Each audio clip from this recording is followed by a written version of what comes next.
மூன்றாவது நாளாக வெளுத்து வாங்கி வரும் கனமழை காரணமாக நீலகிரி மாவட்டத்தில் இயல்பு வாழ்க்கை கடுமையாக பாதிக்கப்பட்டுள்ளது. கேரளா, தமிழ்நாடு, கர்நாடகா உள்ளிட்ட மாநிலங்களில் தென்மேற்கு பருவமழை தீவிரமடைந்துள்ளது. இந்நிலையில் நீலகிரி மாவட்டத்தில் கனமழை பெய்து வருகிறது. உதகையில் பலத்த காற்றுடன் கனமழை பெய்தது. இதனால் சுற்றுலா தலங்களின் பெயர் பலகைகள் சரிந்து விழுந்தன. நீலகிரி மாவட்ட ஆட்சியர் அலுவலகம் அருகே சாலையோர மரங்கள் சாய்ந்தன. உதகையில் வீடு ஒன்றின் சுவர் இடிந்து விழுந்தது.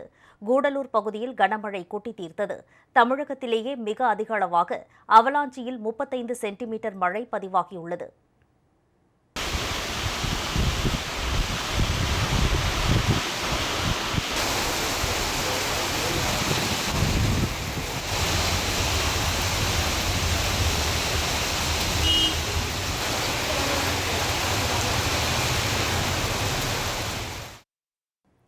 சாலையில் மரங்கள் சரிந்து விழுந்ததால் போக்குவரத்து பாதிக்கப்பட்டது.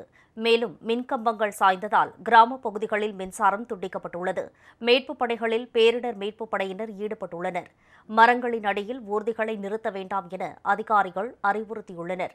நீலகிரி மாவட்ட நீர்பிடிப்பு பகுதிகளில் பெய்த கனமழை காரணமாக மேட்டுப்பாளையம் அருகே உள்ள பில்லூர் அணை நீர்மட்டம் 97 அடியை எட்டியுள்ளது.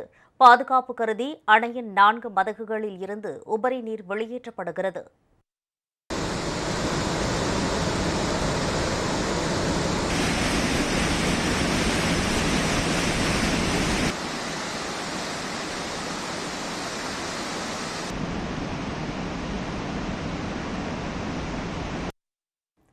இதன் காரணமாக பவானி ஆற்றங்கரையில் வசிக்கும் மக்கள் பாதுகாப்பான இடங்களுக்கு செல்லுமாறு எச்சரிக்கை விடுக்கப்பட்டுள்ளது.